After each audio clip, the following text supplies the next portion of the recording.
বহুত মানুহ চেণ্টাৰ কেইটা আছে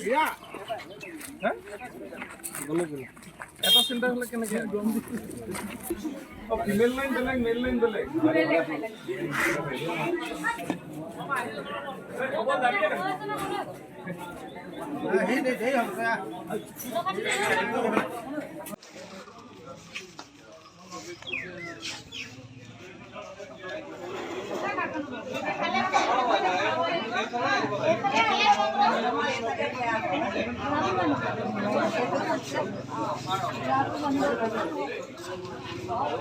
এইটো হ'ল পঞ্চায়তৰ যিটো গণতান্ত্ৰিক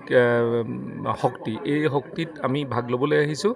আৰু যথেষ্ট সংখ্যক ৰাইজে একেবাৰে ৰাতিপুৱাৰ পৰাই যেনেধৰণে বিধানসভা আৰু লোকসভা নিৰ্বাচন হয় তেনেধৰণে ৰাইজে ভাগ ল'বলৈ আহিছে ইয়াতে দুটা কথা আমি নিশ্চিত হ'ব পাৰিম প্ৰথম কথাটো হ'ল যে 4টা বছৰ চৰকাৰখনৰ কাম কাজ ৰাইজে কেনেধৰণে লৈছে আৰু দ্বিতীয় কথাটো হ'ল যে পৰৱৰ্তী পৰ্যায়ত কোন দিশে অসমখন গতি কৰিব কোনে নেতৃত্ব ল'বলৈ অসমক দায়িত্ব দিব এই কথাবিলাক আৰু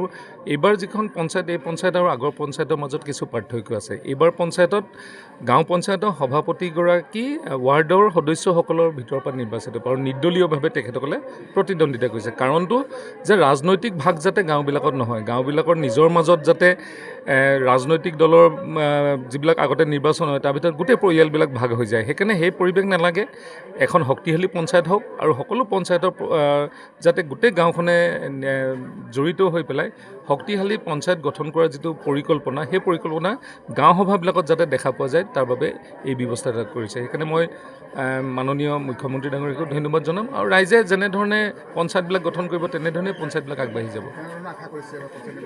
যথেষ্ট ভাল আশা কৰিছোঁ এইবাৰ আমি 90% আসনত জিলা পৰিষদ আঞ্চলিক পঞ্চায়তত জয়ী হ'ব পাৰিম আৰু যিহেতু নিৰ্দলীয়ভাৱে আমাৰ ৱাৰ্ডৰ সদস্যসকলে প্ৰতিদ্বন্দ্বিতা কৰিছে তাতো আমি আশা কৰিছোঁ যে ভাৰতীয় জনতা পাৰ্টিৰ যিসকল সমৰ্থিত প্ৰাৰ্থী সেইসকলে যথেষ্টভাৱে আগবাঢ়ি যাব বুলি আশা কৰিছোঁ আৰু কি কৰিবি আৰু চকুতো ভালকৈ দেখি নাপাওঁ দিলোঁ আৰু বেলট পেপাৰত বহুত দিনৰ মূৰত ভোট দিছে কেনেকুৱা লাগিলে বেলট পেপাৰত দি ভালেই লাগিব আৰু কি কৰিবি আপোনাৰ বয়স কিমান হৈছে এতিয়া বয়সটো মই নাজানো দেই আগৰ মানুহ চাৰ্টিফিকেট নাই ওলোৱা নহয় পঞ্চায়তৰ নিৰ্বাচনত যিটো ভোটদান হৈছে সাব্যস্ত আমি আজি ইতিমধ্যে মই কৰি আহিলোঁ গতিকে আমি ভাবিছোঁ যে ৰাস্তা পদূলি বাট পাতকৈ আদি কৰি আমাৰ যিবিলাক কিছুমান আধৰুৱা কামবোৰ বাকী আছে চাগে গতিকে সেইখিনি সম্পূৰ্ণ হ'লে নিশ্চয় আমাৰ ৰাইজে হাহাকাৰ নহয় গতিকে মই ভাবিছোঁ এখন সুন্দৰ আৰু সুস্থ সমাজ গঢ়ি তুলিব পাৰে তাৰ কামনা কৰি এইবাৰ মই বেলেটত দিছোঁ আগতকৈ পৰিৱৰ্তন আহিলে গতিকে কেইবাবছৰ দিয়া নিচিনা আগতে EVM-ত দিয়া আছিলে ইয়াত দিছোঁ ভাল লাগিছে অতীতলৈ মনত পৰিছে আগৰ যিটো ভোট দি আছে ঠিক আছে এতিয়া ৰাইজ এই গণতন্ত্ৰ উৎসৱত ভাগ ল'বলৈ ওলাই আহিব লাগে তেওঁলোকৰ যদি গণতন্ত্ৰৰ অধিকাৰ ভোটাধিকাৰ সাব্যস্ত কৰিবলৈ আগবাঢ়ি আহক এইবাৰ সকলোৱে জ্ঞাত যে EVM নহয় এবাৰ বেলট পেপাৰত হৈছে তেওঁলোকে ভালকৈ নিয়মবিলাক মানি চলি শুদ্ধভাৱে ভোটটো প্ৰদান কৰক আৰু গণতন্ত্ৰ শক্তিশালী কৰাত সহায় কৰক একোকৈ ৰাইজৰ অংশগ্ৰহণৰ আশা কৰি ধন্যবাদ জ্ঞাপন কৰিলোঁ কেনেকুৱা লাগিছে এইবাৰ EVM-ত যে হৈছে আপুনি কেনেকুৱা EVM-ত আচলতে লাষ্ট কিমান 8-10 বছৰমানৰ আগতে হৈছিলে এতিয়া আগতে আমি দি পাইছোঁ কিন্তু বেলট পেপাৰৰ অভিজ্ঞতা অকণ বেলেগ হ'ব বুলি ভাবিছোঁ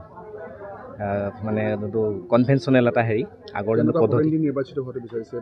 প্ৰতিনিধি সৎ হ'ব লাগে ৰাইজৰ হকে কাম কৰা হ'ব লাগে সৎ চিন্তা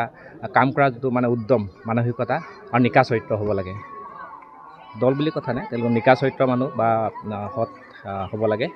আৰু ৰাইজৰ যিবিলাক সমস্যা আছে সমস্যাবিলাক সমাধান কৰাত তেওঁলোকে যাতে আগভাগ লয় সেইটোকে কামনা কৰিছোঁ যিকোনো খবৰৰ বাবে যোগাযোগ কৰক 7099017330 লগতে 7099017110 নম্বৰত